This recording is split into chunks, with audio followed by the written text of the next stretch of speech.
Hello, good morning friends. आप सब अच्छे ही होंगे और आप अपनी पढ़ाई लग रहा है कि काफ़ी तेज़ी से ही चल रहा है। तो बहुत सारे विद्यार्थियों का एक डिमांड था कि सर बिहार एसएससी का जो सेट है वो सेट करवा दीजिए।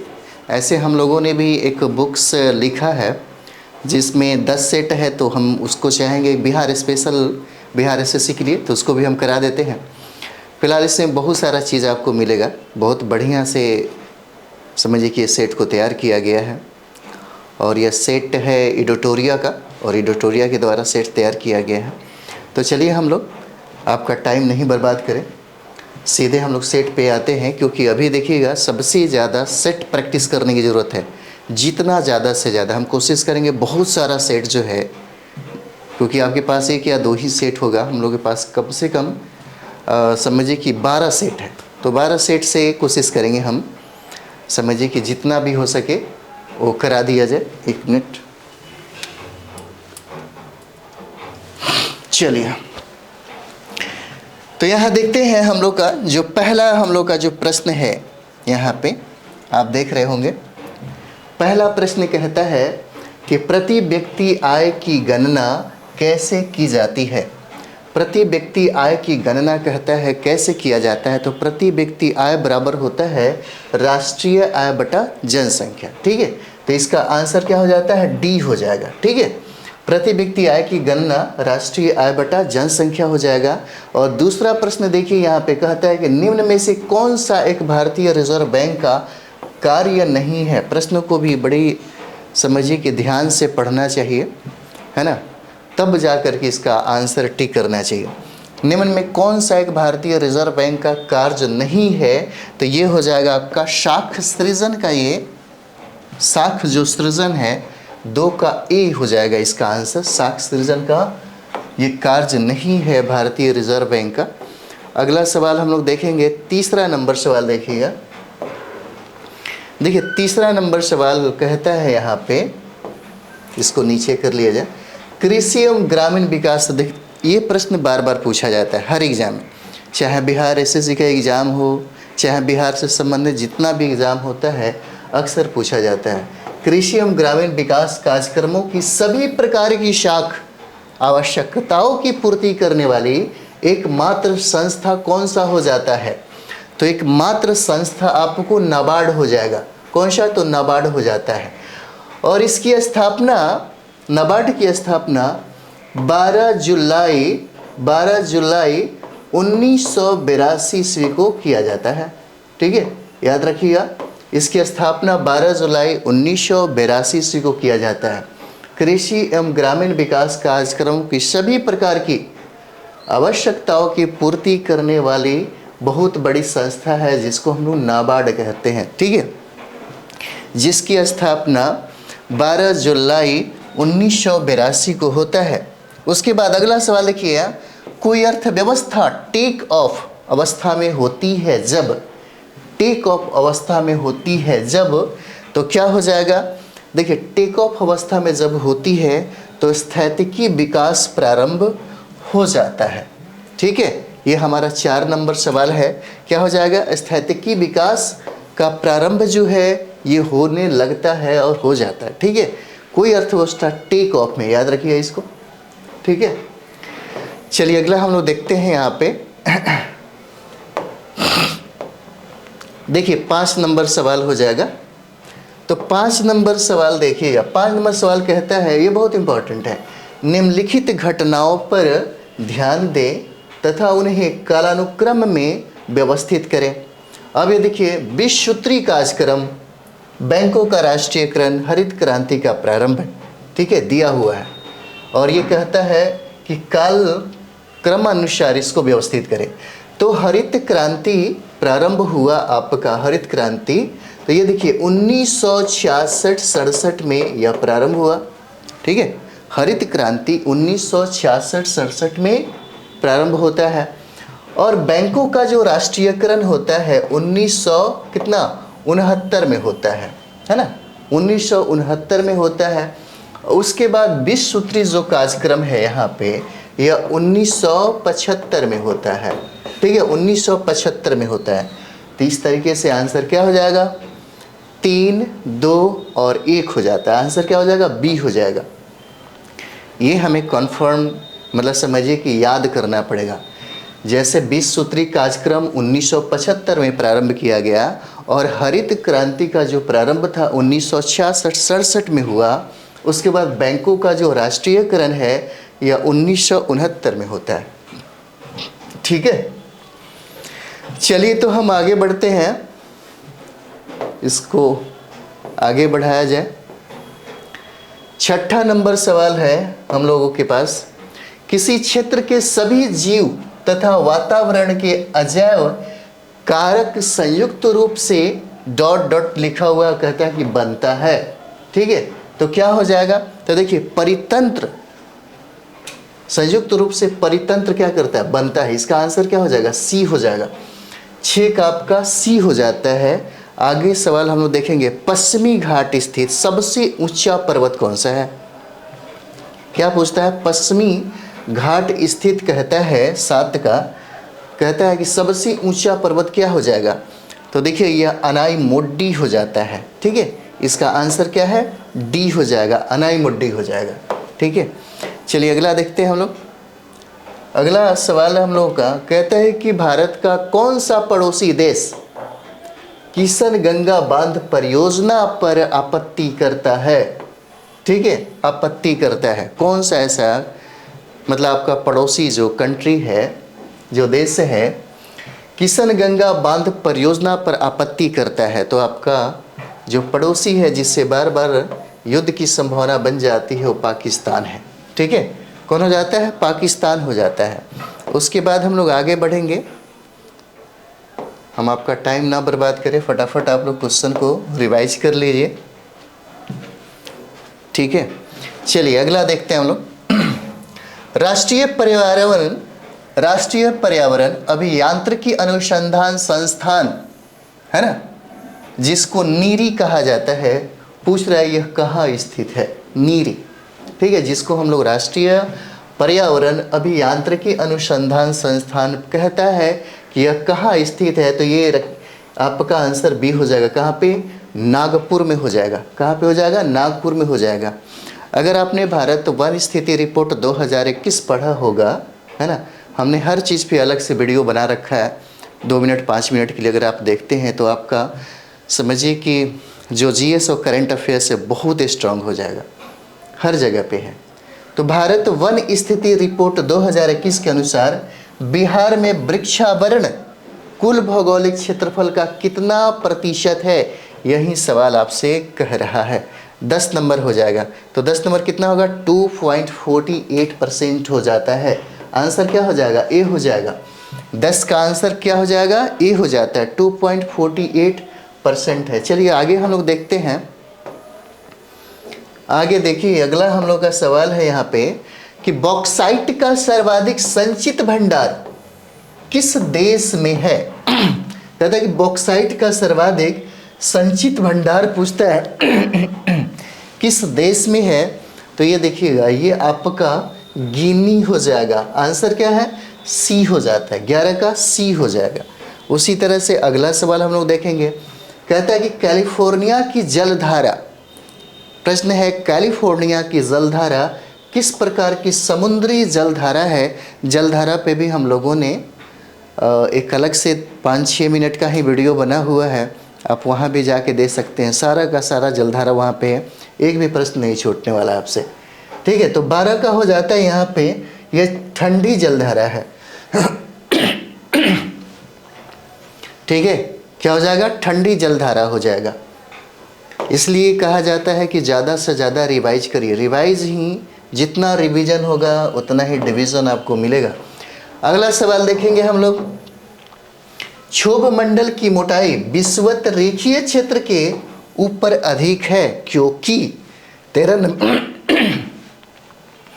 कहता है क्षोभ मंडल की मोटाई विषुवत रेखीय क्षेत्र के ऊपर अधिक है क्योंकि, तो ये देखिए ये आपका ए और बी दोनों आंसर हो जाएगा। यहाँ पृथ्वी के गुरुत्वाकर्षण बल का प्रभाव कम है और दूसरा जो हो जाता है वो विषुवत रेखा पर पृथ्वी की घूर्णन गति क्या होती है, अधिक हो जाती है ना। विषुवत रेखा पर पृथ्वी की जो घूर्णन गति है अधिक होती है ना। और यहाँ पृथ्वी के गुरुत्वाकर्षण बल का प्रभाव क्या हो जाता है, कम हो जाता है। ठीक है, चलिए अगला, ये ज्योग्राफी का सवाल था हमारे पास। अगला सवाल देखेंगे हम लोग। अगला सवाल कहता है कि कृष्णा नदी पर स्थित श्रीशैलम बांध किस राज्य में स्थित है। क्या श्रीशैलम बांध कहता है कि कहाँ पे स्थित है, कृष्णा नदी पर स्थित है ना। 14 नंबर देखिए, 14 कहता है कि कृष्णा नदी पर स्थित। ठीक है, श्रीशैलम बांध किस राज्य में है, तो श्रीशैलम बांध आपको आंध्र प्रदेश में है। हाँ, आंध्र प्रदेश में ही है। ठीक है, आंध्र प्रदेश में है, कन्फर्म एकदम आंध्र प्रदेश में ही है। चलिए अगला देखते हैं। बिहार में स्थित शिवालिक श्रेणी का निर्माण किस काल में हुआ। ठीक है, ये बिहार का ज्योग्राफी है। 15 नंबर कहता है कि बिहार में स्थित शिवालिक श्रेणी का निर्माण कहता है किस काल में हुआ, तो यह काल प्लेस्टोसीन काल हो जाता है। आंसर क्या हो जाएगा, ए हो जाएगा, प्लेस्टोसीन काल में हो जाता है। ठीक है, एक एक प्रश्न पे जितना मेहनत करना है करिए, यही चीज़ है। यहाँ पे लगभग 25 लाख स्टूडेंट बिहार एसएससी का एग्ज़ाम दे रहे हैं। आपको उसमें अपना स्थान प्राप्त करना है, इसलिए अच्छा से रिवीजन जितना सेट प्रैक्टिस करना है करिए। अगला सवाल है, निम्नलिखित में से किस राज्य के कुल सिंचित क्षेत्र का अधिकतम प्रतिशत तालाबों द्वारा सिंचित होता है ना। कहता है तालाबों द्वारा सिंचित होता है। तो ये आपका 16 नंबर सवाल हो जाता है। क्या हो जाएगा, इसका आंसर डी हो जाएगा। क्या, तमिलनाडु में। ठीक है, तमिलनाडु हो जाता है। चलिए अगला हम लोग देखेंगे। यहाँ पे आप देख सकते हैं, मिलान करना है इसमें। कहता है कि राष्ट्रीय चाय अनुसंधान केंद्र। ठीक है, राष्ट्रीय चाय अनुसंधान केंद्र, थोड़ा आगे बढ़ा लिया जाए, है ना। चलिए उसके बाद राष्ट्रीय कॉफ़ी अनुसंधान केंद्र और राष्ट्रीय रबर अनुसंधान केंद्र, राष्ट्रीय रेशम अनुसंधान केंद्र। ठीक है, तो यहाँ देखिएगा राष्ट्रीय चाय अनुसंधान केंद्र है, ये आपको जोरहट में हो जाएगा। ठीक है, क्या हो जाएगा, राष्ट्रीय चाय अनुसंधान केंद्र कहाँ हो जाएगा, जोरहट में हो जाता है। ठीक है, और ये देखिएगा राष्ट्रीय कॉफ़ी अनुसंधान केंद्र आपको चिकमंगलुरु में हो जाता है। तो फिर बच्चा दो, तो यहाँ पे देखेंगे सी का राष्ट्रीय रबर अनुसंधान केंद्र जो है ये आपको कोट्टायम में हो जाता है। ठीक है, क्या हो जाएगा, कोट्टायम में। जब ये हो जाएगा तो राष्ट्रीय जो है तो ये आपका मैसूर हो जाएगा, राष्ट्रीय रेशम। इस तरीके से हम लोग का आंसर डी हो जाता है। ठीक है, इस तरीके से हम लोग का आंसर क्या हो जाएगा, डी हो जाएगा। ठीक है, चलिए अगला सवाल हम लोग देखें।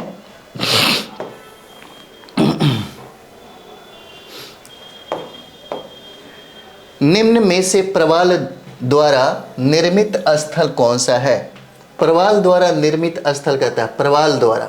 ठीक है, तो 18 का हो जाएगा। इनमें से सभी हो जाता है, क्योंकि लक्षद्वीप भी प्रवाल से संबंधित, दक्षिणी फ्लोरिडा तट का भी यही हाल है और फिजी एटॉल का भी यही हाल है। उपर्युक्त में से ये सभी के सभी हो जाएंगे। ठीक है, अगला सवाल देखिए, किसके कार्यकाल में अंग्रेजी को भारतीय शिक्षा के माध्यम के रूप में स्वीकृत किया गया था। 19 नंबर सवाल क्या हो जाएगा, ये लॉर्ड विलियम बेंटिंग के संबंधी मैकाले के द्वारा यह प्रयोग किया गया है ना। आंसर क्या हो जाएगा, सी हो जाता है। इसका आंसर क्या हो जाएगा, सी हो जाएगा। चलिए अगला देखते हैं हम लोग। अगला सवाल है हम लोग का 20 नंबर देखेंगे।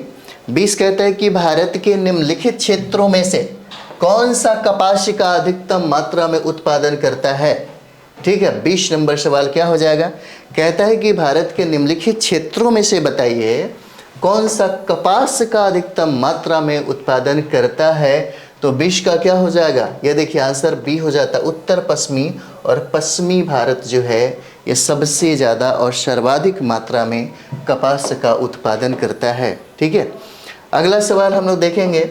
कहता है कि एशिया का दूसरा सबसे बड़ा स्थलरुद्ध देश कौन सा है। तो स्थल रुद्र देश भी हम लोगों ने अलग से करवाया है, आप चाहें तो वहाँ भी देख सकते हैं। ठीक है, तो एशिया का दूसरा सबसे बड़ा स्थल रुद्र देश कहता है कि कौन सा हो जाएगा, तो ये देखिए ये आपका मंगोलिया हो जाता है। आंसर क्या हो जाएगा, बी हो जाएगा। गन्ने के उचित, अगला सवाल, उचित एवं लाभकारी मूल्य की गणना निम्न में से कौन सा अनुमोदित करता है। 22 क्या क्या हो जाएगा इसका तो 22 हम लोग देखेंगे यहाँ पे हो जाता है आर्थिक मामलों की मंत्रिमंडलीय समिति के द्वारा इसको अनुमोदित किया जाता है। ठीक है, अगला सवाल हम लोग देखेंगे, आगे बढ़ा जाए। 23 नंबर सवाल है यहाँ पे। 23 नंबर सवाल देखिए, कहता है यहाँ पे कि राष्ट्रमंडल कॉमनवेल्थ की स्थापना कब हुई थी। स्थापना कहता है कि कब हुई थी। 23 नंबर, तो इसकी स्थापना देखेंगे 1926 में हुआ था इसकी स्थापना। 1926 में इसकी स्थापना हुई थी। और एक चीज़ और भी बताया जाए, अभी वर्तमान में राष्ट्रमंडल में देशों की संख्या 54 है, 54 देश है। ठीक है, और भारत इसकी सदस्यता 1949 में प्राप्त किया। भारत इसकी सदस्यता जो है, ये सदस्यता है ना, सदस्यता 1949 में प्राप्त किया। राष्ट्रमंडल की स्थापना 1926 में हुआ और वर्तमान में राष्ट्रमंडल में सदस्यों की संख्या 54 है और भारत ने इसकी सदस्यता 1949 में प्राप्त कर लिया। अगला सवाल है हम लोग का 24 नंबर, जो सवाल हम लोग देखेंगे 24 का, कहता है इसमें मिलान करिए, तो इसको आगे बढ़ा दिया जाए। आगे बढ़ाया जाए तो देखिए इसमें दिया हुआ है,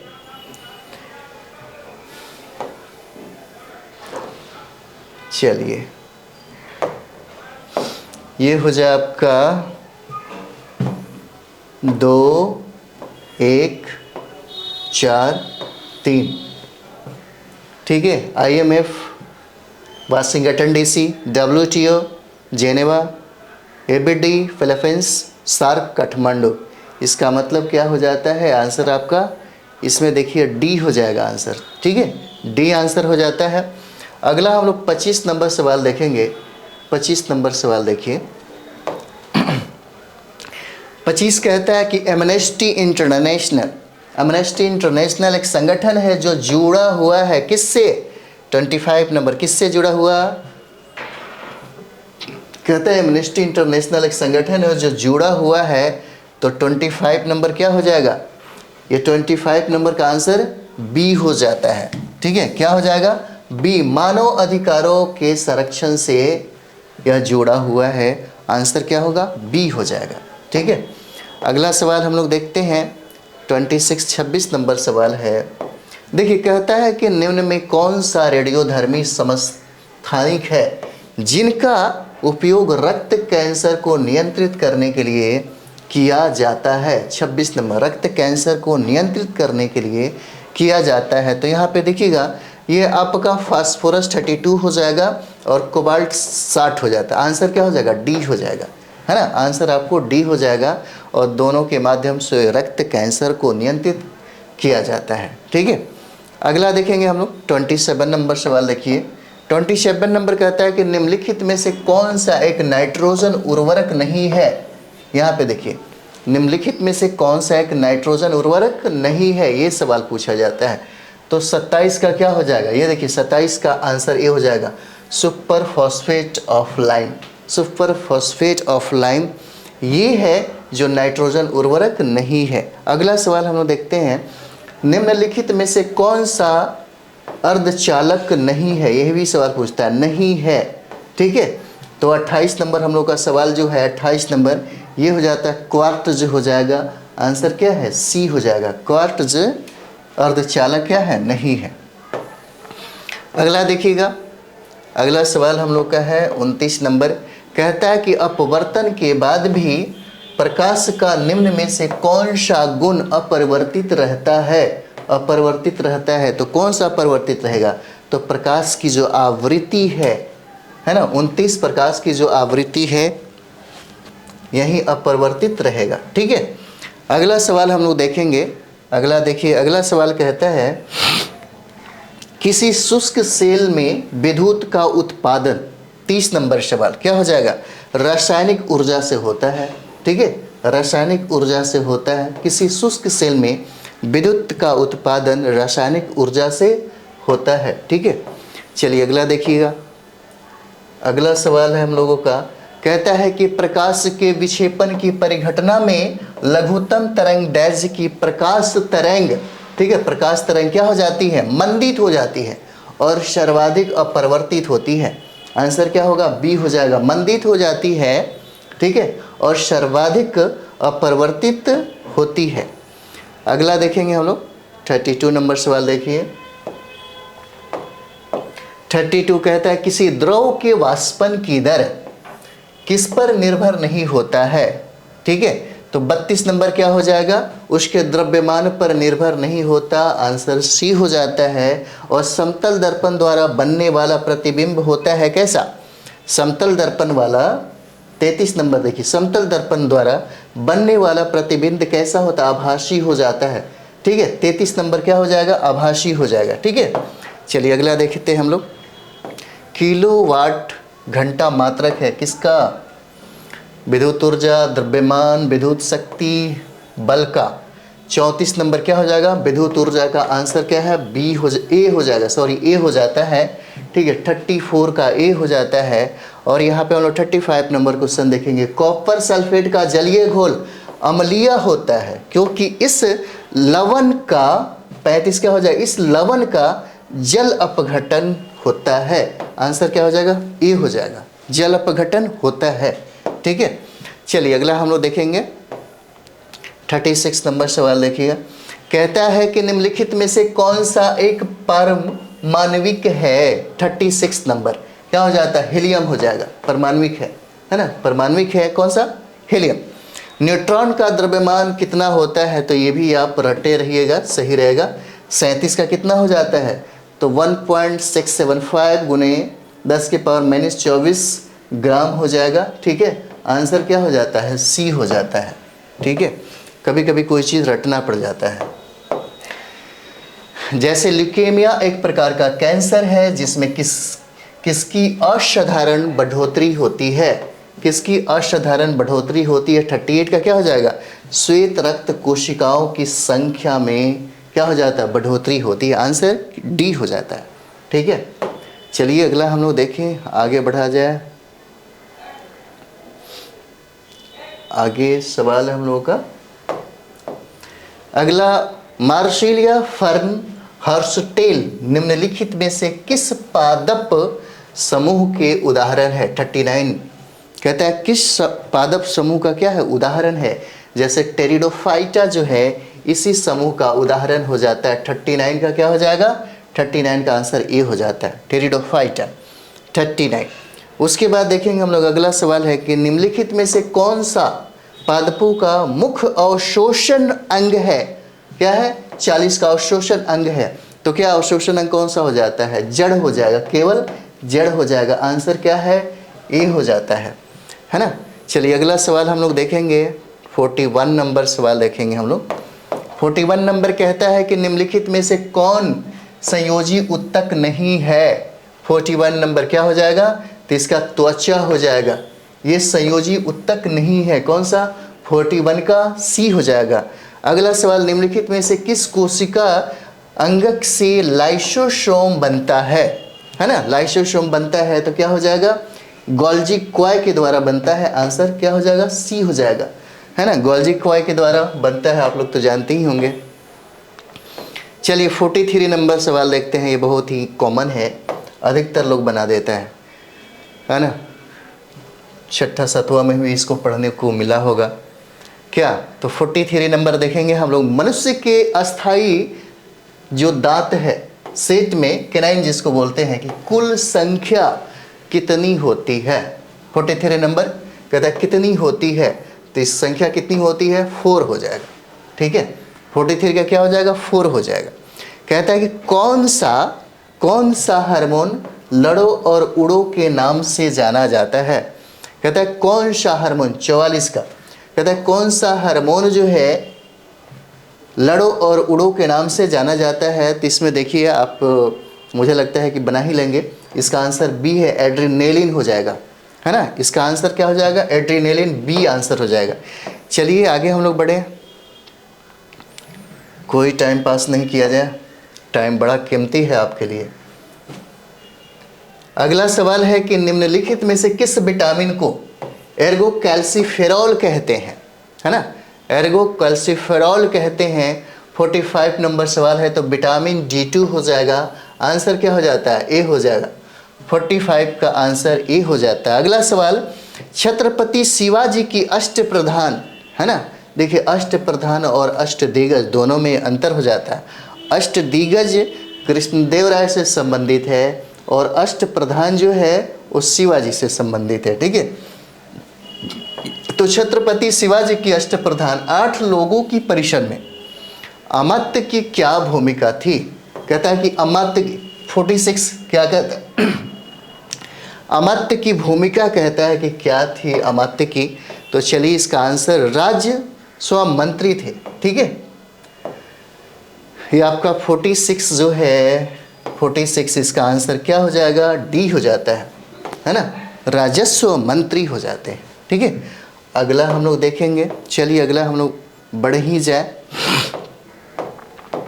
अगला है कि भारतीय राष्ट्रीय कांग्रेस के स्थापना सत्र की अध्यक्षता, है ना, किसने की थी? 47 नंबर सवाल हो जाएगा आपका। कितना? 47 नंबर सवाल। तो ये WC बनर्जी हो जाते हैं, जिसको हम लोग व्योमेश चंद्र बनर्जी कहते हैं, है ना। 47 का क्या हो जाता है? आंसर ए हो जाएगा। अगला देखिएगा, अगला सवाल है हम लोग का कि मैडम कामा ने 1907 में प्रथम तिरंगा ध्वज कहता है कि कहाँ फहराया था, ठीक है। मैडम रुस्तम कामा ने 1907 में प्रथम तिरंगा ध्वज कहाँ फहराया था? तो 48 नंबर, ये देखिए स्टुगार्ड हो जाएगा, है ना। इसका आंसर क्या होता है? डी हो जाएगा, याद रखिएगा। चलिए अगला 49 नंबर सवाल हम लोग देखेंगे। कहता है कि निम्नलिखित में से कौन सा विद्रोह सबसे पहले हुआ, है ना, सबसे पहले हुआ? तो कोल विद्रोह, कच्छ का विद्रोह, वेलोर का सिपाही विद्रोह, बंगाल का सिपाही विद्रोह। तो 49 नंबर सवाल क्या हो जाएगा? बंगाल का सिपाही विद्रोह हो जाएगा, है ना। 49 नंबर सवाल ए हो जाता है, ठीक है। इसका आंसर क्या होगा? ए हो जाएगा। चलिए अगला हम लोग देखेंगे 1857 के क्रांति के विकास का सही पूछता है कि सही कालानुक्रम बताइए। तो 50 का क्या हो जाएगा? इसमें देखिएगा 50 का आपका सी हो जाएगा, है ना। 50 का क्या होता है? दिल्ली, लखनऊ, कानपुर, इलाहाबाद हो जाएगा। 1857 की क्रांति के विकास का सही कालानुक्रम पूछता है ना। अगला सवाल हम लोग देखेंगे। अगला सवाल देखिएगा, महात्मा, चलिए ठीक से कर लिया जाए इसको। महात्मा गांधी ने भारतीय राष्ट्रीय कांग्रेस के निम्नलिखित सत्रों में किसकी अध्यक्षता की थी? किसकी अध्यक्षता की थी? मात्र इनको कांग्रेस के अध्यक्ष बनने का एक ही बार मौका मिला, ठीक है। तो ये क्या हो जाएगा? 1924 में बेलगांव अधिवेशन की अध्यक्षता महात्मा गांधी के द्वारा हुआ है, ठीक है। अगला सवाल 52 नंबर, विजयनगर साम्राज्य के विरुद्ध तालिकोटा के युद्ध में बहमनियों के संघ में कौन सम्मिलित नहीं था? कहता है कौन सम्मिलित नहीं था। 52 नंबर सवाल क्या हो जाएगा? तो बरार सम्मिलित नहीं था, ठीक है। आंसर ए हो जाएगा, बहुत बार पूछा हुआ है, बाकी सब लोग बनाएंगे। बरार क्या था? सम्मिलित इसमें नहीं था, है ना। अगला सवाल हम लोग देखेंगे। कहता है कि ब्रह्म समाज का सिद्धांत किस पर आधारित है, ठीक है। चलिए, ब्रह्म समाज का सिद्धांत कहता है किस पर आधारित था, है ना। तो 53 नंबर क्या हो जाएगा? अद्वैतवाद पर हो जाता है, ठीक है। ब्रह्म समाज का सिद्धांत किस पर आधारित था? तो आंसर डी हो जाएगा, अद्वैतवाद पर। 53 नंबर सवाल हो जाता है, ठीक है। चलिए 54 हम लोग देखेंगे। कहता है कि लॉर्ड डलहौजी, है ना, जो विलय नीति का प्रथम शिकार निम्न में से कौन सा हुआ? अलग से हम लोगों ने भी इसको करा रखा है ना, अलग अलग सब जो भी इम्पोर्टेंट है, बहुत ज़्यादा इम्पोर्टेंट ये सब है, बार बार प्रश्न पूछे जाते हैं, है ना। तो एग्ज़ाम के समय में जो तैयारी होना चाहिए, जो रणनीति होना चाहिए, उसी पे होना चाहिए जहाँ से प्रश्न बार बार आता है। रिवीजन बार बार करिए, जितना ज़्यादा रिवीजन होगा उतना ही ज़्यादा फायदा होगा। तो 54 नंबर सवाल क्या हो जाएगा? तो ये देखिए, ये सबसे पहले किसको किया? सतारा को, है ना। लॉर्ड डलहौजी विलय नीति का शिकार सबसे पहले कौन हुआ? सतारा होता है, ठीक है। चलिए अगला देखेंगे हम लोग। 55 नंबर सवाल देखिएगा। अशोक की स्तंभ लेख बिहार के किस जिले से प्राप्त हुई है ना। 55 नंबर सवाल क्या हो जाता है? तो ये देखिए, चंपारण से प्राप्त होता है ना। इसका आंसर क्या हो जाएगा? सी हो जाएगा। अगला हम लोग देखेंगे, इटली का यात्री निकोलो डी कोंटी ने किसके शासन काल में विजयनगर साम्राज्य की यात्रा की? निकोलो कोंटी कहता है कि इटली का जो यात्री है वो किसके शासन काल में विजयनगर साम्राज्य की यात्रा किया था? तो 56 नंबर सवाल क्या हो जाएगा? तो ये देखिए, देवराय प्रथम के समय में यह आया था, ठीक है। देवराय प्रथम के समय में, याद रखिएगा। चलिए अगला हम लोग देखेंगे। ये भी हमारा सवाल है 57 नंबर। तो 57 नंबर देखिएगा, इससे मिलान के बारे में कहा है। तो 57 नंबर देखिए, इसमें हो जाएगा आदि पुराण, है ना। तो आदि पुराण का क्या हो जाएगा? तो देखिए, एक का क्या हो जाता है? एक हो जाएगा, है ना। और कृत्य कल्पत्रु का है लक्ष्मीधर भट्ट है, पृथ्वीराज रासो चंद्रबरदाई है, चंद्रबरदाई हो जाते हैं, नैषधीय चरित्र का श्री हर्ष हो जाएंगे। इस तरीके से आंसर क्या हो जाएगा? आंसर आपका डी हो जाता है ना। आदि पुराण के लेखक जिनसेन हो जाएंगे, कृत्य कल्पत्रु का लक्ष्मीधर भट्ट हो जाएंगे, पृथ्वीराज रासो के चंद्रबरदाई हो जाएंगे, और नैषधीय चरित्र का श्री हरीश हो जाते हैं। चलिए अगला सवाल हम लोग देखें। अगला सवाल है हम लोग का 58 नंबर सवाल है। कहता है कि किस युग में मनुष्य ने अस्थायी जीवन जीना प्रारंभ किया? कहता है कि किस युग में मनुष्य ने अस्थायी जीवन जीना प्रारंभ किया? तो 58 नंबर सवाल क्या हो जाएगा? ये देखिए, नवपाषाण युग में जो मानव थे अस्थायी जीवन जीना प्रारंभ किया। एलोरा में प्रसिद्ध शिव मंदिर का निर्माण किसने करवाया था, है ना। 59 नंबर देखिए, कहता है कि एलोरा में प्रसिद्ध शिव मंदिर का निर्माण किसने करवाया था? तो ये अधिकतर लोग जानते होंगे, राष्ट्रकूट शासक कृष्ण प्रथम के द्वारा इसका निर्माण किया गया था। 59, ओके। चलिए अगला देखते हैं हम। अगला सवाल है कि अभिलेखों के, है ना, अभिलेखों के अध्ययन को क्या कहा जाता है? 60 नंबर सवाल, इसको एपिग्राफी कहा जाता है, ठीक है।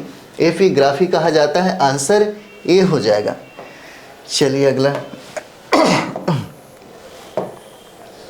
एपिग्राफी कहा जाता है। अगला सवाल है हम लोग का, जैसे देखिए, कहता है कि भारत के महान्यायवादी के संदर्भ में क्या गलत है? 61 नंबर कहता है क्या गलत है? तो वह लोकसभा में मतदान कर सकता है, ये गलत है ना। वह लोकसभा में मतदान कर सकता है। 61 का क्या हो जाएगा? डी, है ना। कहता है कि क्या असत्य है, ठीक है। चलिए अगला देखेंगे हम लोग। 62 नंबर सवाल देखा जाए। 62 कहता है कि निम्नलिखित अनुच्छेदों में से कौन एक राज्य सरकार को ग्राम पंचायतों को संगठित करने के लिए निर्देशित करता है? तो 62 नंबर सवाल क्या हो जाएगा? तो 62 का देखिएगा, महात्मा गांधी ने कहा था कि पंचायती राज की व्यवस्था करनी चाहिए, और अनुच्छेद 40 में जो डीपीएसपी है इसी में इसका चर्चा किया गया है। अगला सवाल है कि राष्ट्रपति के निर्वाचन में निम्नलिखित में से कौन भाग नहीं लेता है? कहता है कौन भाग नहीं लेता है? तो 63 नंबर क्या हो जाएगा? लोकसभा का गैर निर्वाचित जो सदस्य है यह भाग नहीं लेता है। आंसर क्या हो जाएगा? सी हो जाता है, ठीक है, सी हो जाएगा। चलिए अगला हम लोग देखा जाए। अगला सवाल 64 नंबर है। कहता है कि मौलिक अधिकारों को लागू करने के लिए रिट जारी की जाती है ना।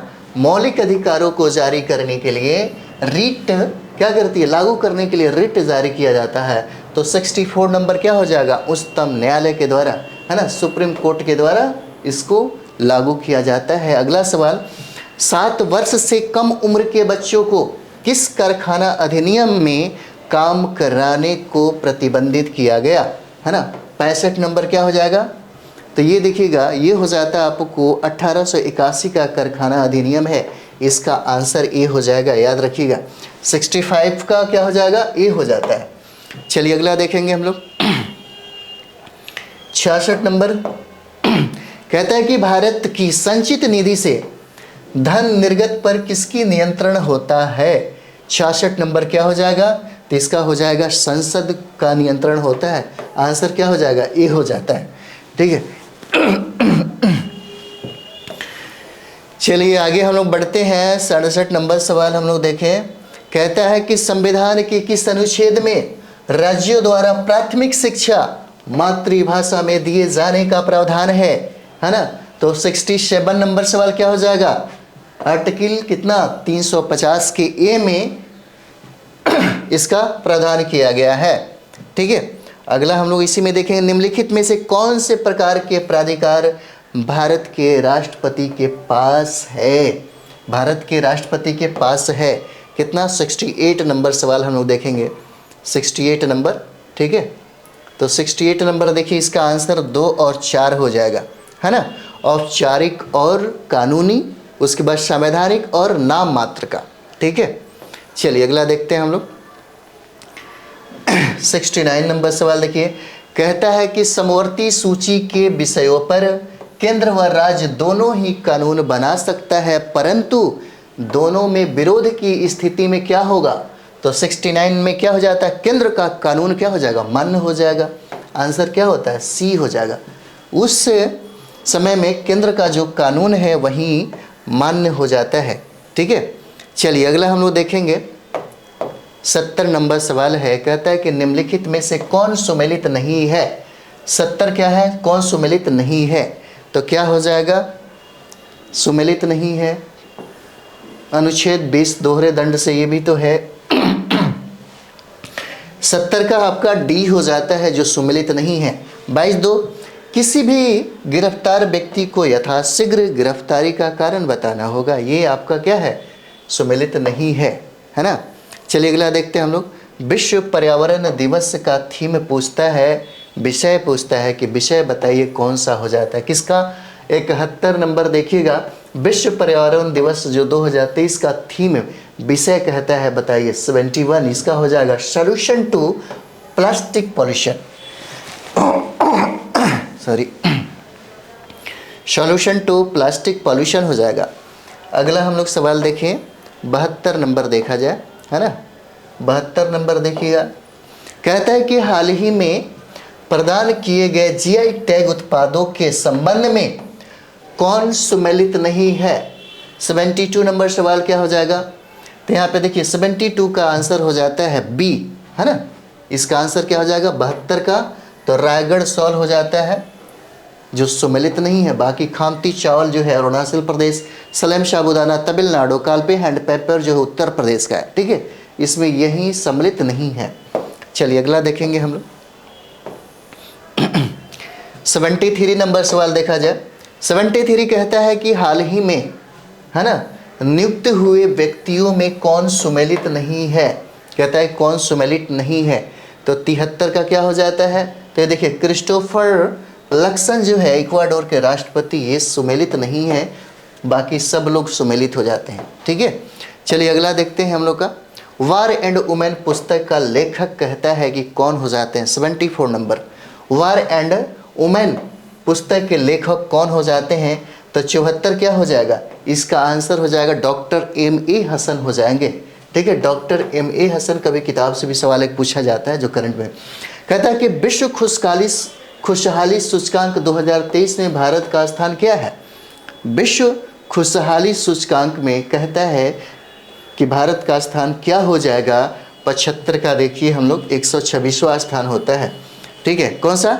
126वां स्थान हो जाता है। चलिए अगला देखेंगे हम लोग। 76 नंबर सवाल देखा जाए। कहता है कि भारत के पहले वैदिक थीम आधारित वेद वन पार्क का उद्घाटन कहाँ किया गया? है ना? 76 नंबर सवाल क्या हो जाएगा? तो ग्रेटर नोएडा में किया गया है। इसका आंसर क्या हो जाएगा? बी हो जाएगा। अगला देखा जाए। अगला कहता है कि किस देश के राष्ट्रपति द्वारा प्रधानमंत्री नरेंद्र मोदी को Grand Cross of the Legion of Honour पुरस्कार प्रदान किया गया है? ठीक है, 77 क्या हो जाएगा? कहता है किस देश के राष्ट्रपति द्वारा प्रधानमंत्री नरेंद्र मोदी को Grand Cross of the Legion of Honour पुरस्कार दिया गया, तो यह दिया जाता है मिस्र के द्वारा। 77 का क्या हो जाएगा, ए आंसर हो जाएगा। अगला हम लोग देखें 78 नंबर सवाल हमारा हो जाता है, विश्व पर्यटन संगठन द्वारा भारत के किस गांव को सर्वश्रेष्ठ पर्यटन गांव 2023 का पुरस्कार दिया गया। तो 78 नंबर क्या हो जाता, ये गुजरात में है जिसका नाम है धोरडो गांव, है ना। इसका आंसर क्या हो जाएगा, डी हो जाता है। ठीक है, डी हो जाएगा। और हमारे सेशन का ये जो लास्ट जो सवाल है आपके सामने है, भारत की पहली पुलिस ड्रोन यूनिट, है ना। कहता है पुलिस, कहता है कि भारत की पहली पुलिस ड्रोन यूनिट किस शहर में लॉन्च की गई है ना। किस शहर में लॉन्च की गई है, तो ये आपका चेन्नई हो जाता है। और ये सेशन यहीं पे समाप्त होता है, क्योंकि आप देखेंगे 75 जो प्रश्न है आपका, 75 जो प्रश्न है ना, जीए से रहेगा। आपके बिहार जो एसएससी का एग्ज़ाम देने वाले हैं, और मेंस में भी यहीं बिहार दरोगा का जो मेंस का पेपर हो रहा है उसमें भी 75-80 प्रश्न ऐसे मिल जाएंगे वहाँ पे भी, है ना। और बाकी 75 जो प्रश्न है, 75 जो प्रश्न है वो आपका मैथ और रीजनिंग हो जाता है। ठीक है, तो जीएस का भी है और मैथ और रीजनिंग का भी आपके पास मिलता रहेगा। ठीक है, तो हम लोग एकदम कंप्लीट ये करा रहे हैं। जो 2-5 मिनट का जो शो है उसको ज़रूर आप देखेंगे, उसमें वही चीज़ पे फैक्ट मतलब समझिए फोकस किया जा रहा है जहाँ से सवाल बार बार पूछे जाते हैं। ठीक है, तो चलिए हम लोग नेक्स्ट वीडियो में मिलते हैं। थैंक यू वेरी मच आप सभी लोगों को।